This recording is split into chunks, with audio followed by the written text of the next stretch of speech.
Okay.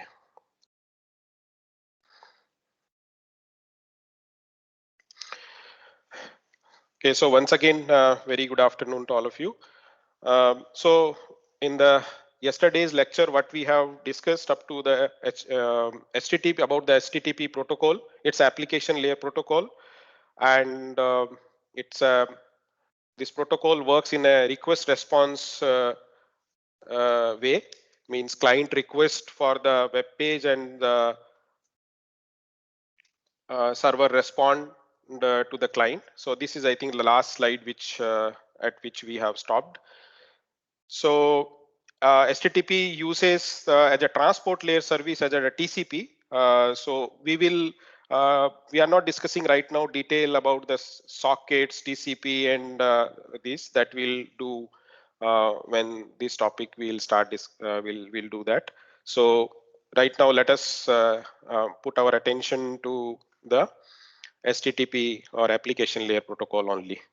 So what is the requirement from the HTTP point of view from the transport layer is a TCP connection needs to be established, which will be established by the TCP transport layer. So that requires one RTT, as I explained here, right?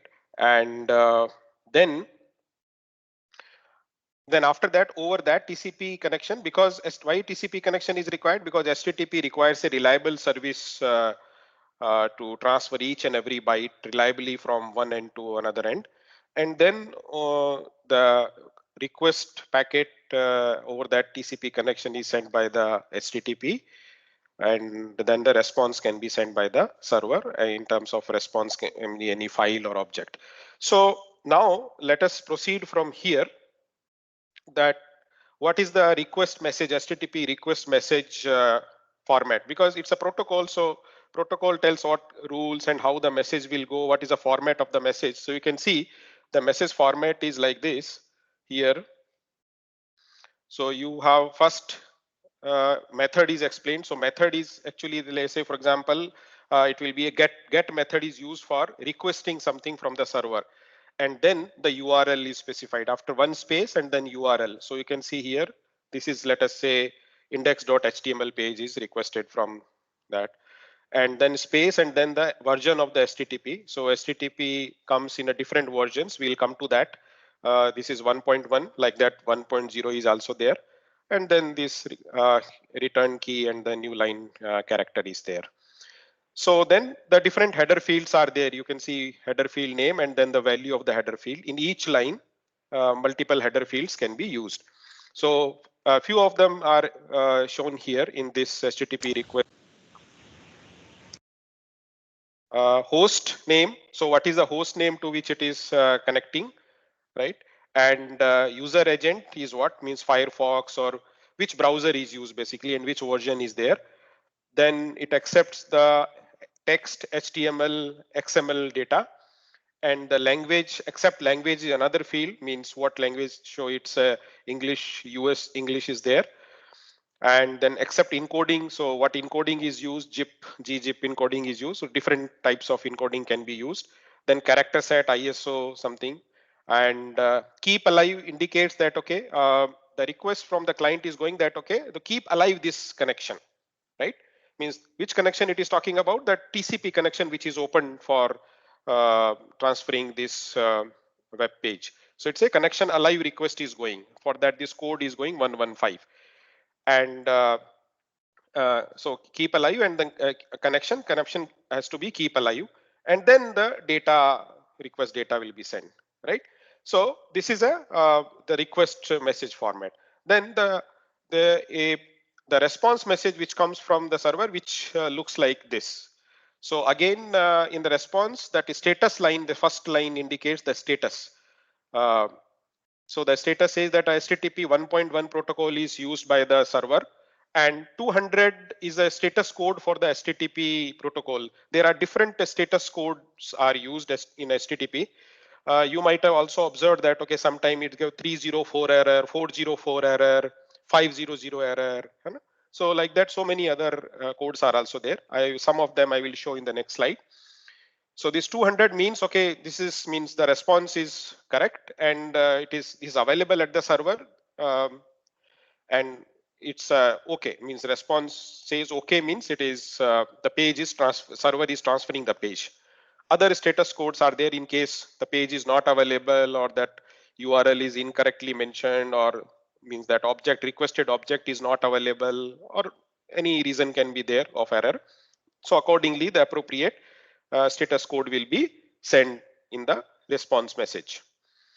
Then it says the date, means it what is the last date, means that object is modified or edited, means that status. Then the server, sorry, this date is the current date of the server basically, right? Date and time.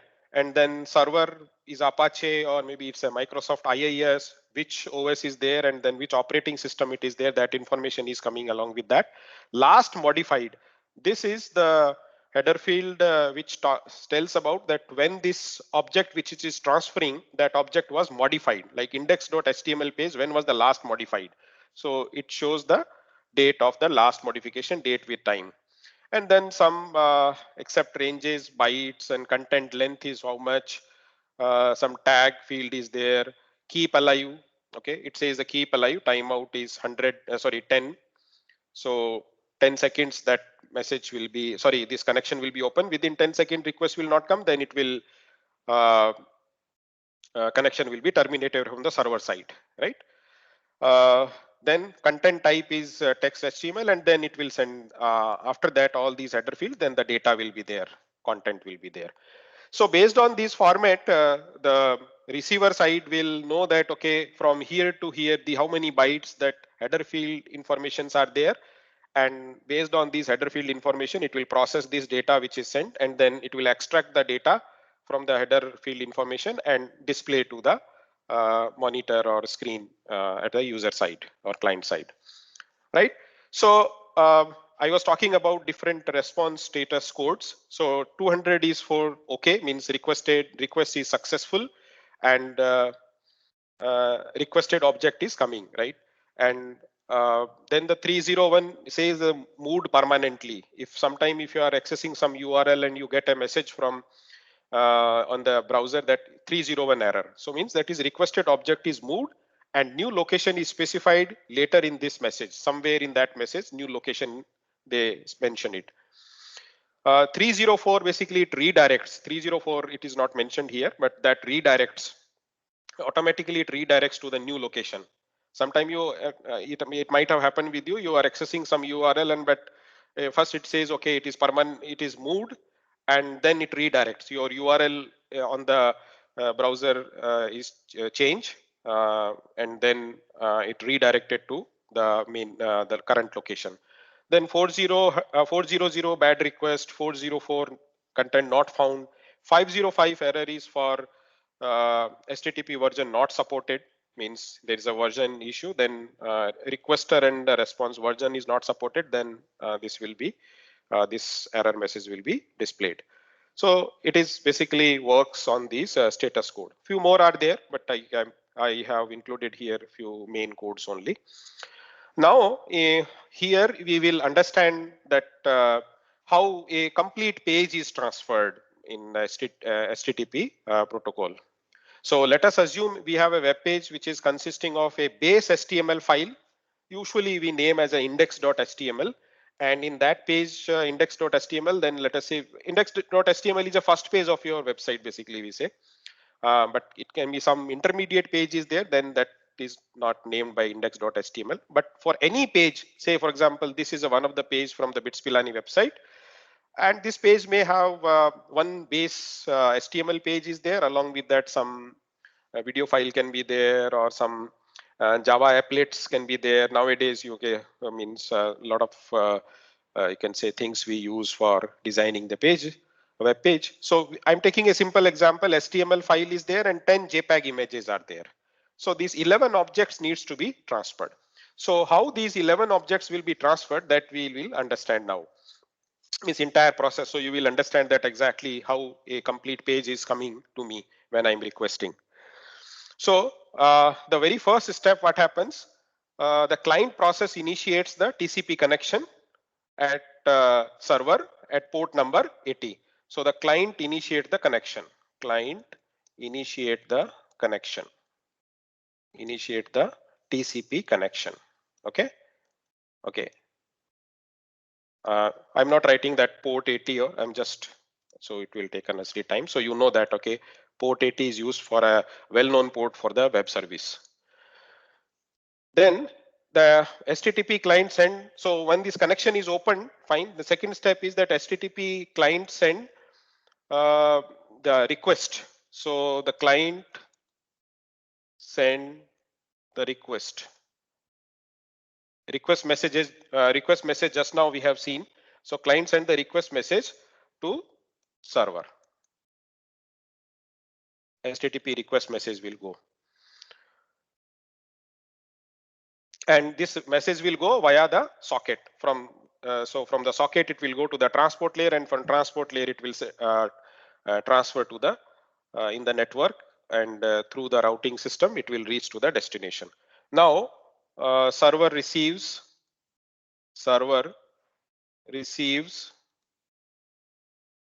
message.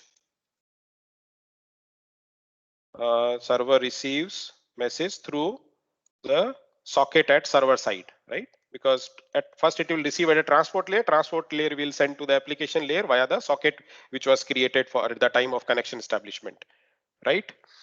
And then HTTP server process this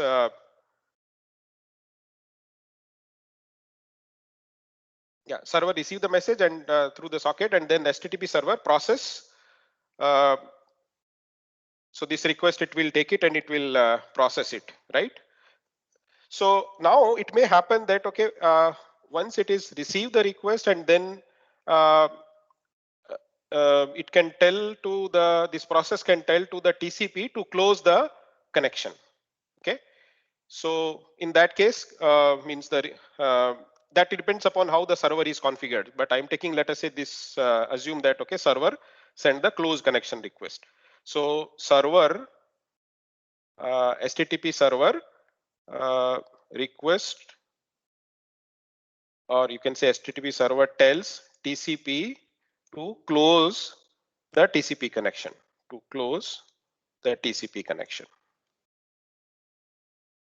right?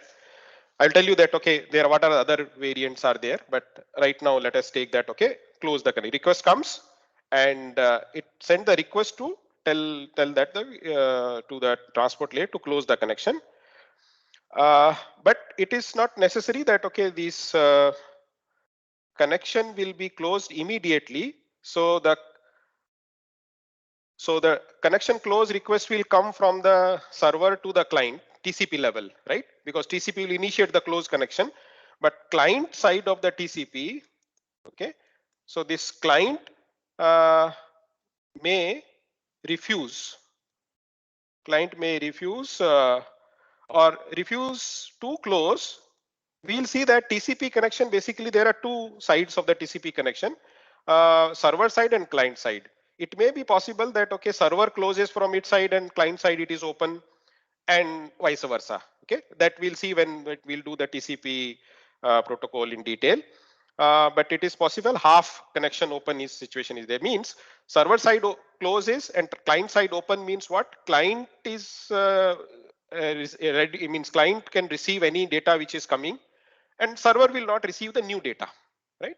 Means after closing the connection. But client may remain open for some time. It may be possible some of the data which is delayed in the network and that will receive later. So client may wait for some time. So the client message refuse to close connection immediately. Close the connection immediately. So before closing, it will ensure to means receive that the data has been received for the request for which it has sent. So before closing, it will make sure. So it will make sure.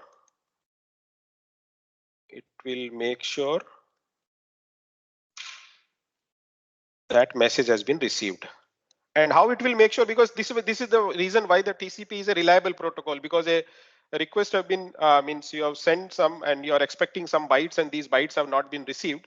So it will make sure that message is received. Okay. Then the next step is, let us assume the client has received the message. So client received the message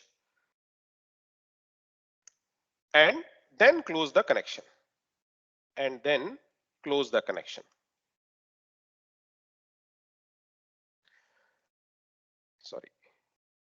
So the sixth step, so in this, then what we'll do, the client, once after the client receive the message and then close the connection, the message,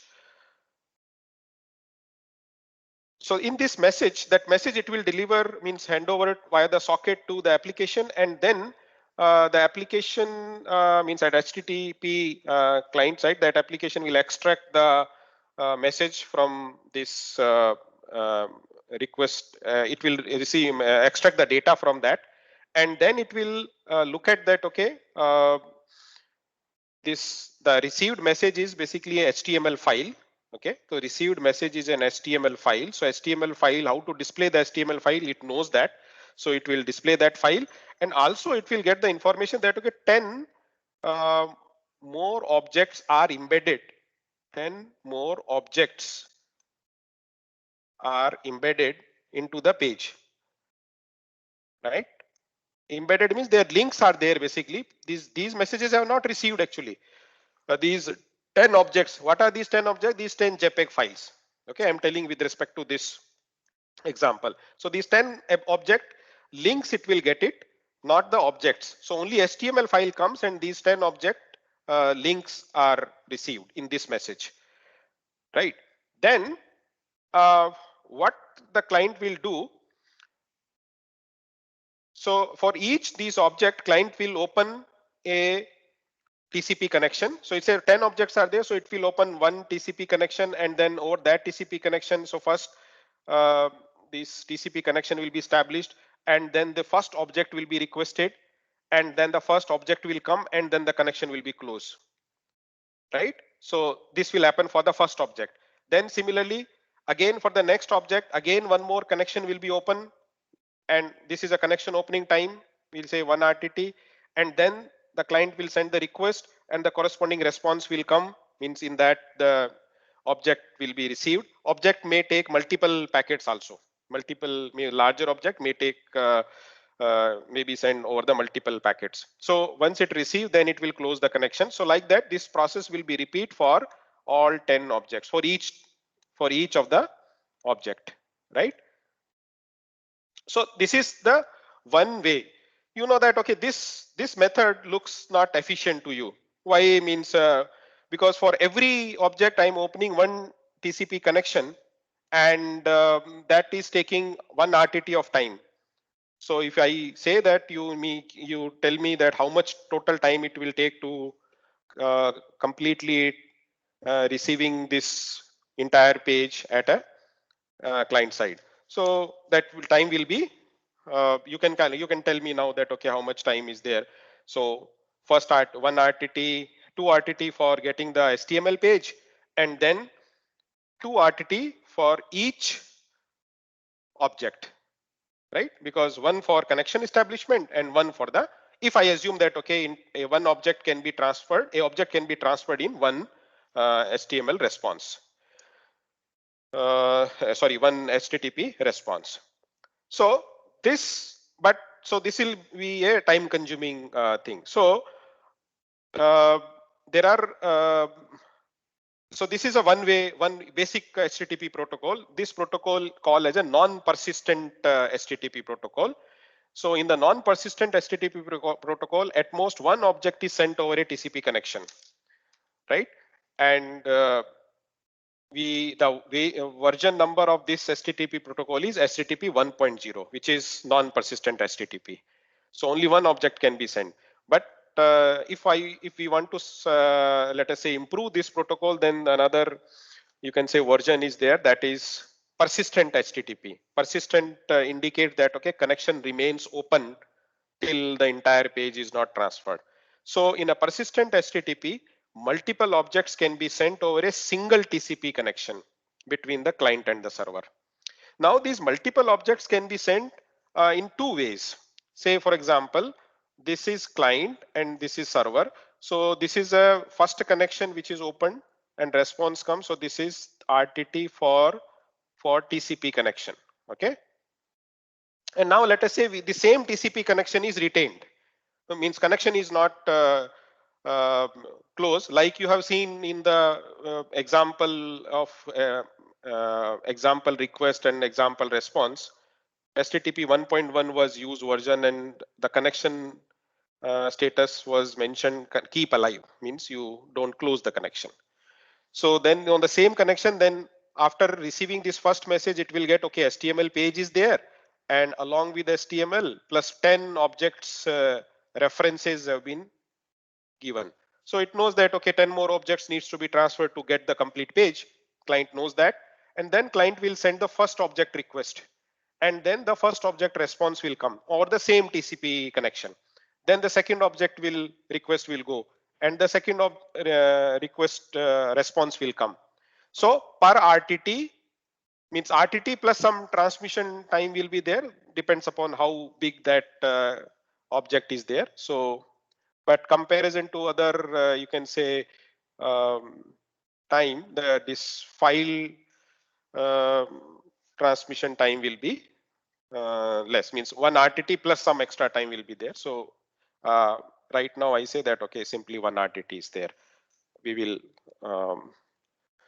I will tell you later that, okay, how, means because file size is given, then you know that, okay, how much time it will take to transmit that content. Otherwise, a small size packet can be transferred with very less, you can say, propagation delay, and assuming no queuing delay is there. Okay, so this way it will go. So this is a one way. So single TCP connection is open and multiple objects are transferred. When all objects are transferred, then the connection close. So connection close also happens in a take some time. So right now we are not discussing that, but let us say this is the way the page is transferred. Now this is a one way. This is called as a persistent connection without pipeline. Persistent without pipeline. So I'm writing here, this is persistent without pipeline. Without pipeline. Now you can say that, okay, why it is happening like this? It can happen in this way also. Like suppose if I say this is a client and this is a server. Okay, first RTT happens. This is for connection establishment, and then here it comes to know, okay, 10 objects are there. So now these 10 requests it can send without waiting for the previous request response. Here what it is doing, first request it is sending, first object or first JPG file request it is sending, and then waiting for its response. Once its response has come, then it is initiating the second request. So I can say that okay, it sent the first, you can say first JPG. So I'm saying that first image request, then second image request, then third image request, then fourth image request. Like that, it can make these requests, and the responses are coming. They can come from server like this. Okay, first response come, then the second response come, then the third response come, then the fourth response come, and so on. Only important thing you need to understand is these responses from the server are handled in a synchronous manner. Means first object will come, then second, then third, then fourth, in that order, in the order in which the requests have been sent. In the same order, the responses will be coming, right? So this way it will take, it is slight improvement over this non-pipeline thing. So here this is called as a pipeline, means persistent connection with pipeline. So without waiting the response for the previous object, the next object request can be sent. That's the pipeline, right? Okay. So any question till this point before moving to the next next slide? Did you understand non-persistent, persistent, persistent with pipeline, persistent without pipeline? One more thing is there. Means it may happen that, okay, a client can open multiple TCP connections, right? So it is still, it is a non-persistent. So what is the possibility? The possibility is like this. Let me take this one. Yeah. So first time, so client send the first request and the response come.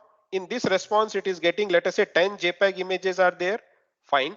So for each JPEG image, it can open 10 parallel connections. So it initiate 10 parallel connections, right? So if I in a single RTT, basically your 10 connections are ready, and over each TCP connection, one object can be transferred.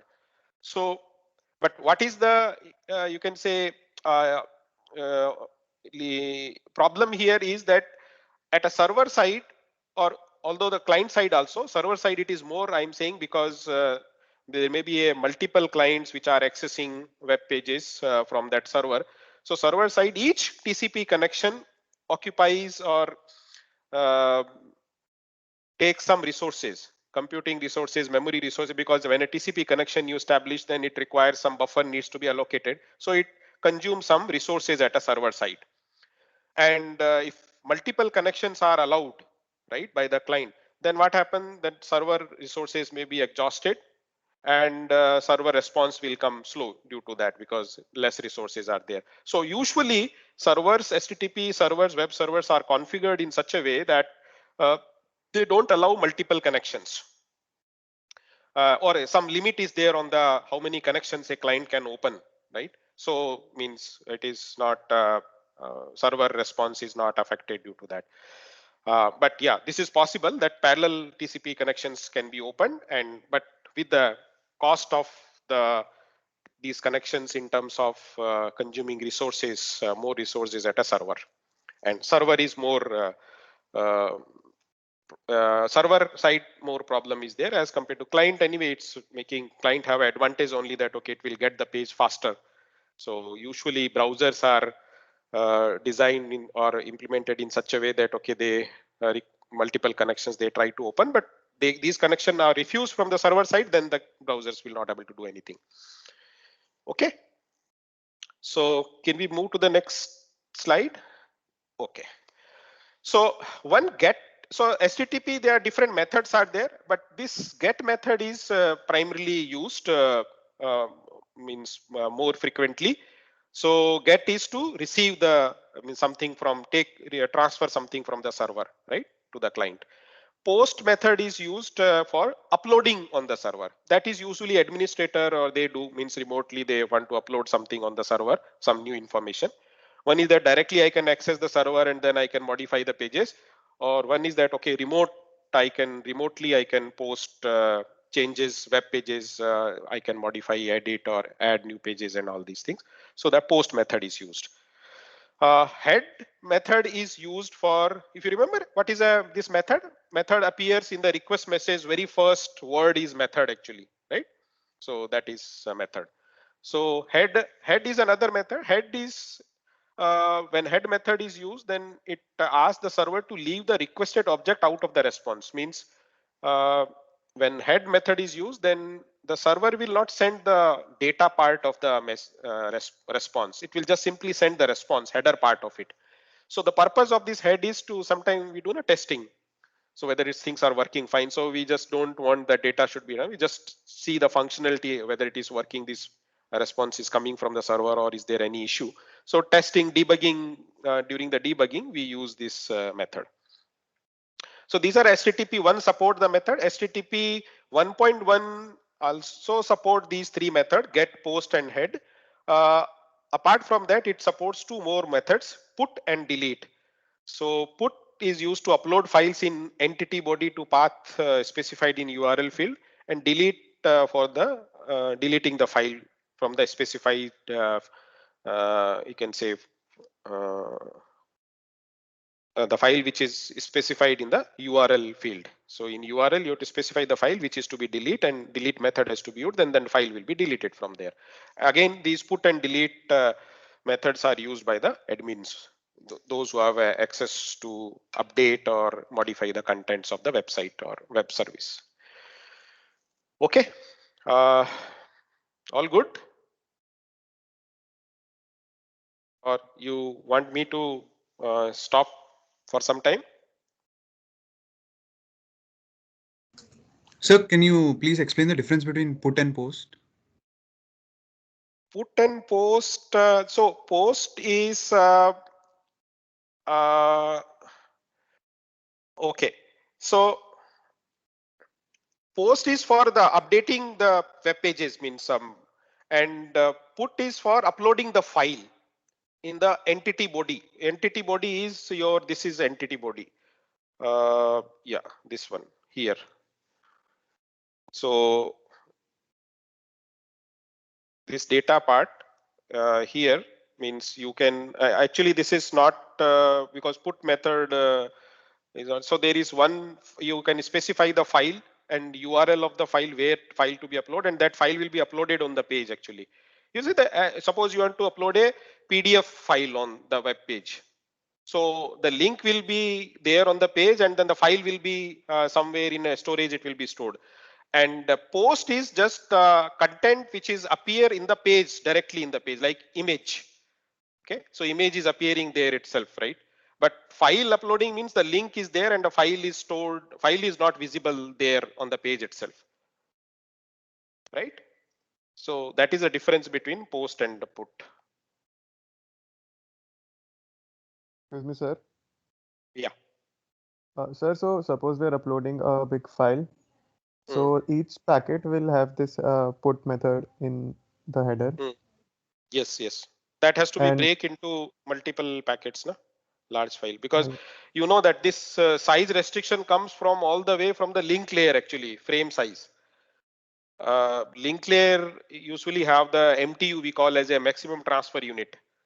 So the pages, you can say the at a transport layer there is a constraint of the maximum size packet size can go, right?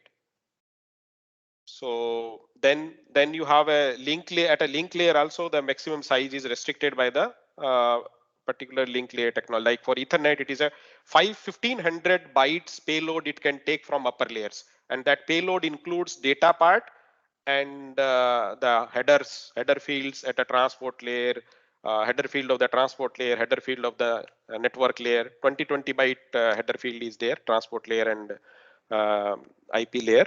That compulsory header fields are there. Options are also there, but compulsory header field is a 40 byte.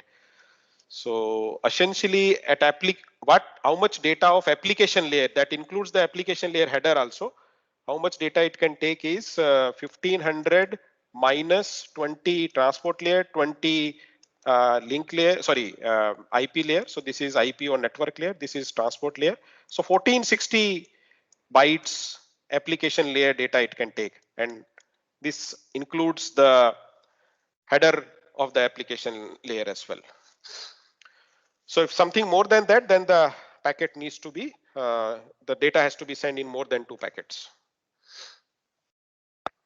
More than 1 packet, sorry.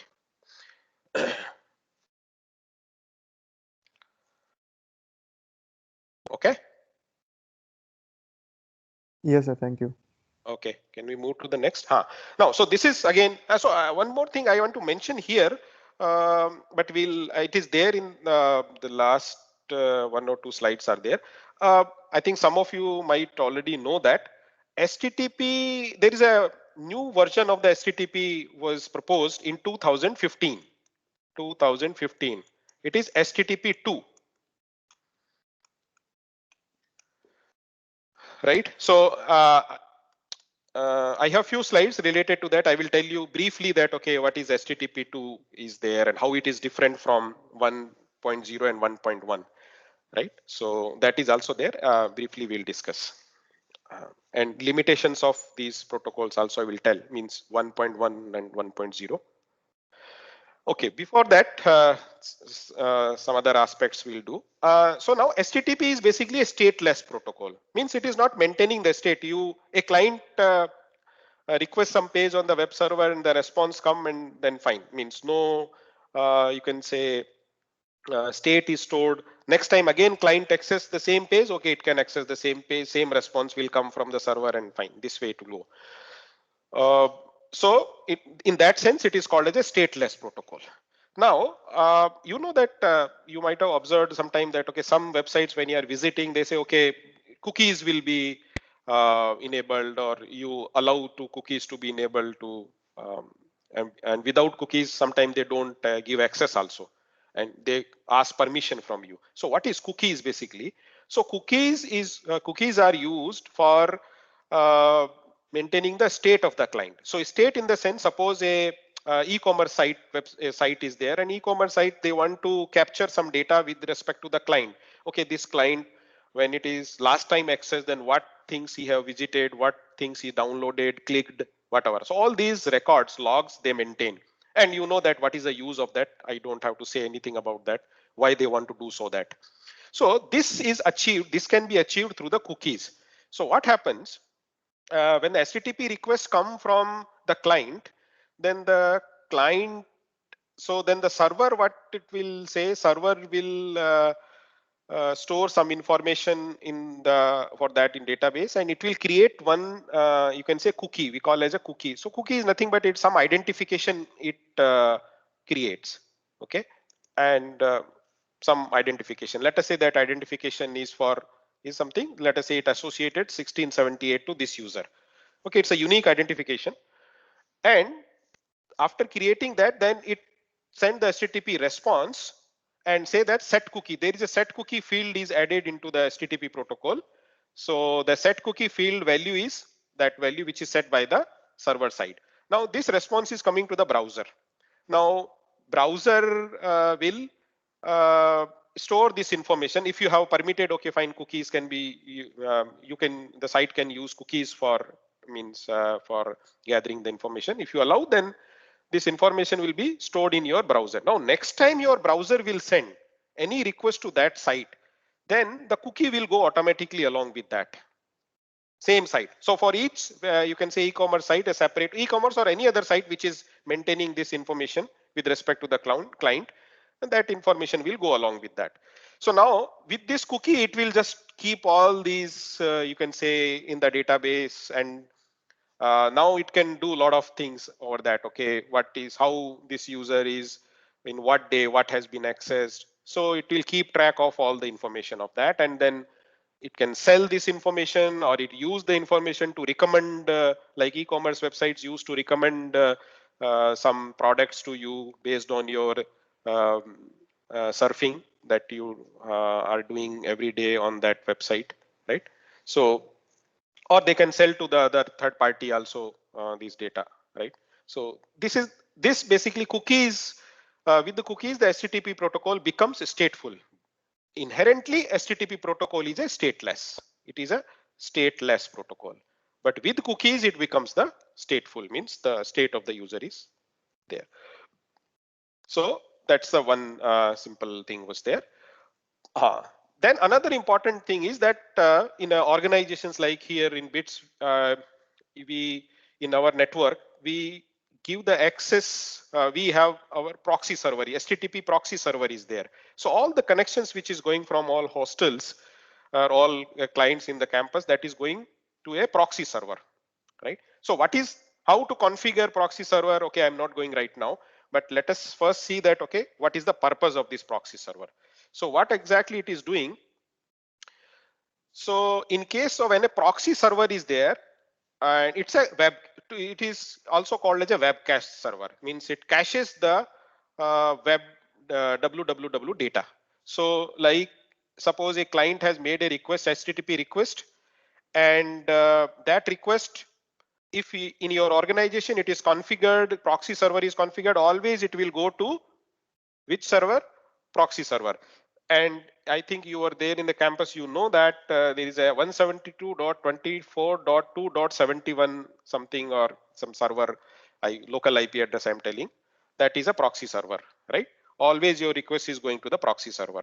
And from proxy server, the request will go to the original server. Means original means like you access YouTube or whatever, then it will go. So, so now what is the use of that? So, this, if so, it is working like this. So if the data is available in the proxy itself, then the response can be given directly from here. So you will get a response faster. Usually means website you have a static page is there, and in the same organization what happen, multiple clients, suppose here academic institution is there, most of the user means there will be overlap between what you access and what I access. It's more likely that okay, or all you students access me, you access some content, and then maybe say there is overlap, others are also, there's a 30% or 40% overlap is there. So that 40% you can say content can be get from this proxy itself. Now how it is stores and how it works, I will come means later. First tell you, I want to give you an example that okay, how it is going to save, what benefit we are getting. One is that okay, response is coming faster. Apart from that, what benefit the institute or organizations have actually. Okay, so right now just one thing you need to understand is that okay, this is the server which is keeping the web pages stored in cache, and if the same request come by another client or a repeat request from the same client, then that data can be provided from this server itself. Now, there may be a question in your mind that, sir, what happened if that content is modified and then I am getting a stale content from this? This possibility is there. Yes, this possibility is there, but there is a provision in the HTTP protocol to handle this situation also. You will never get a stale content. Suppose this client has accessed the content at 10 a.m. and it requests, that time it was not there in the cache, no problem. So request will forwarded by this proxy server to the origin server response come, and that response is cached. Okay, it is cached here. Now at 11 a.m. this client has accessed the same request, so it will find okay, it is there in the cache. Okay, then it will, proxy server will return immediately that content, right? But you can say, sir, maybe at a 10:30 that content might have been modified at a main server and I am getting a stale content. Okay, so this can be handled in the proxy. How it is handled, I will HTTP protocol have a provision for that. So first let's understand what is the use of this proxy mechanism. So take this scenario. Here you have this is the institutional network is there. Institutional network is a 100 Mbps LAN is there, right? And this is a proxy server is there, web cache server is there. And between the institute and the service provider, there is a link. We'll say is a gateway link. This is a gateway router. So this gateway router is situated in the institute, and this is the first router in the public network. So 15 Mbps link is there, right? And these are the internet is there where different servers are there at a different locations. Now let us take an example. Average object size is, let us say 100 kilobits, and average request rate for browsers to origin is 15 requests per second on an average. Let us say request comes. Average data rate to browsers is 1 Mbps, and RTT from institutional router, this router, to any origin server means either this or this or this. Let us say on an average it is a 2-second RTT is there. Rough estimation is there, and access link rate which is given as a 15 Mbps. So now if I say that this based on this request, let's say 15 requests per second it is going. So what is the traffic intensity? Traffic intensity in on the LAN, local area network. What is the traffic intensity? 15 requests per second it is coming. One request data rate to the browser, one request means roughly 1 Mbps, so 1 into 10 power 6, and 100 Mbps is the network. Network works 100 into 10 power 6, right? So it gives me 0.15 is a traffic intensity, or I can say 15% load is there on the LAN, right? So the 15% with 15% load, the latency is few milliseconds. Few milliseconds. A network is having 15% load. So the latency will be few milliseconds. I can say 10 milliseconds, something like that. Okay, fine. Now, if I say that this entire traffic is also going to this, suppose there is no cache here, then what happened, that traffic all the requests will go and then corresponding response will come on this link. Then the traffic intensity at this 15 Mbps link will be how much? Someone can tell me what will be the traffic intensity on the access link? What will be the traffic intensity here with the same, you can say, numbers? So in place of 100 Mbps, what is there? 15 Mbps is there. The rest of the things are same, 15 requests per second, and request size is roughly 1 Mbps, the data rate at which coming. So it will give me what? 1, traffic intensity 1, or it is 100%. Now with 100% traffic intensity, the delay on this link will be can be up to few minutes or more than that also, in the order of minutes. So delay will be in order of minutes. So now you see that, okay, there is a huge delay means that observed by these clients to access this. So what is the solution for that? Okay, one solution is that make it from 15 Mbps this link to 100 Mbps. If I make it 100 Mbps, then my load will be 15%, and 15% means, okay, then my latency will be few milliseconds, and then the faster responses will become.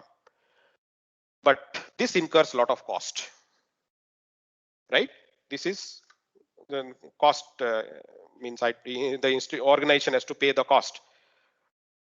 So, and if it is 15%, today is a 15% request, maybe tomorrow, maybe it is more, then I have to invest here, and this is a recurring cost. So that solution means is not means good for, at least for the organization. It has to pay more. What is the other solution? Other solution is that organization can put a web cache server, and this web cache server, let us say, assume usually they say wherever a caches are implemented in within the system, also computer also, you know, cache memory is there, and cache is implemented at several places, right? So usually the hit rate is say that, okay, it is it depends upon that caching system, different caching system, but in general it is 0.2 to 0.7, mean you can say 20% to 70% hit rate is there. Let us say I assume 40% hit rate. So the 40% data is available at the cache only, so only 60% will go to the outside. So then what will be the scenario? With 40%, so the for 40%, so even 40% means 40% you can say load is there on in the local area network.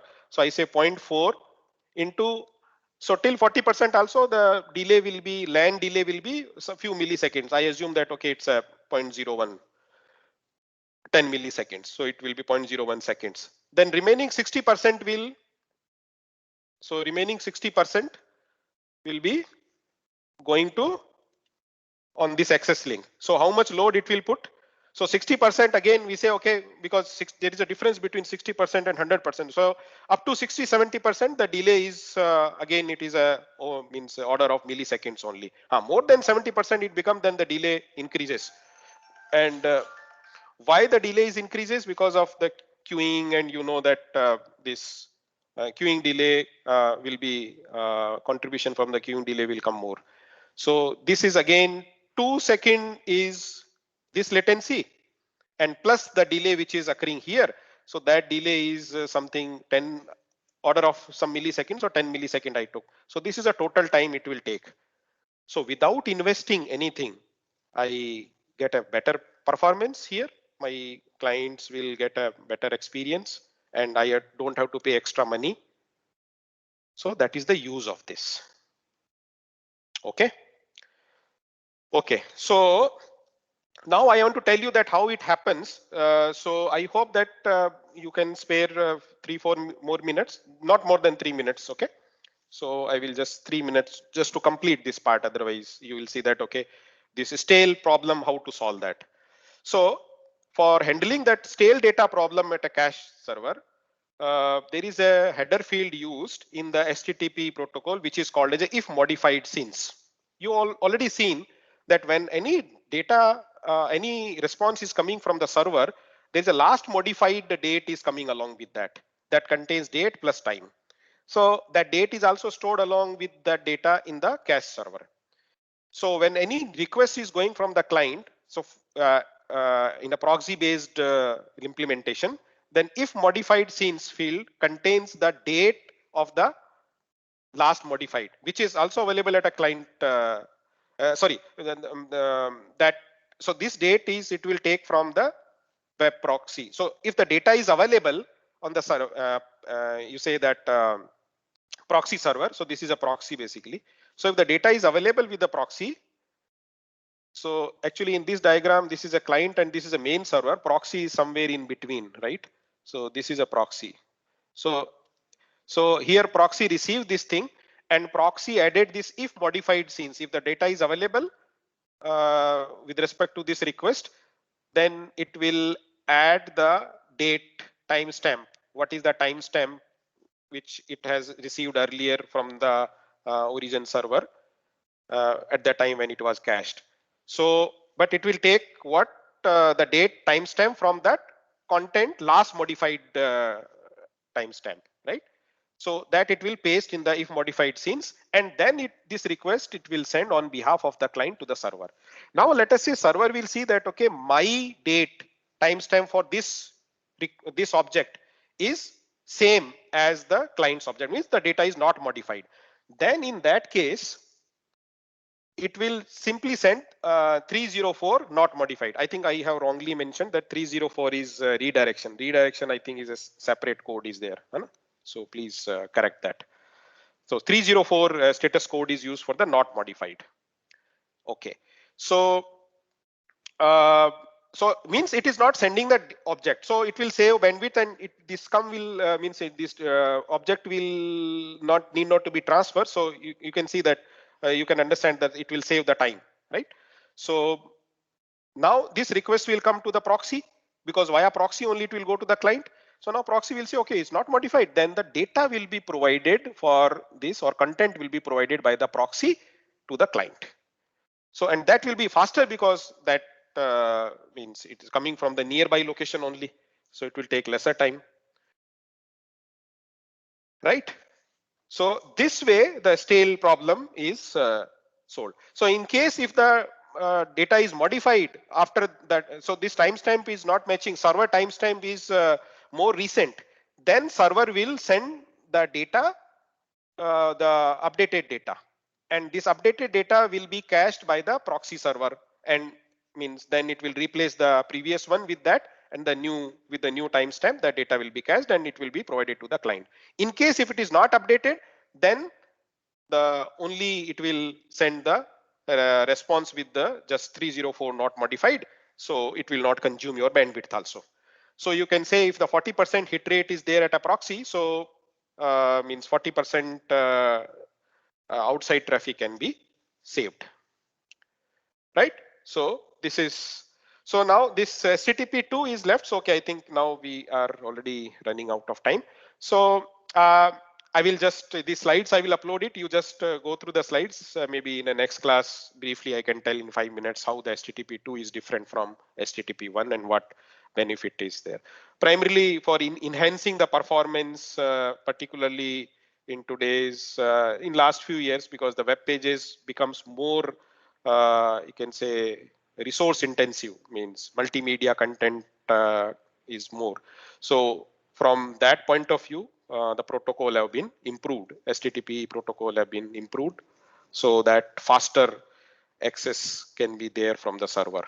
Okay, because HTTP1 have some limitations. So fine, you just go through the slides, and if you understood, I think you will understand. That's not a problem. I will, otherwise I will explain in the next class. Okay, so that's all from my side. If you have any questions, you can ask.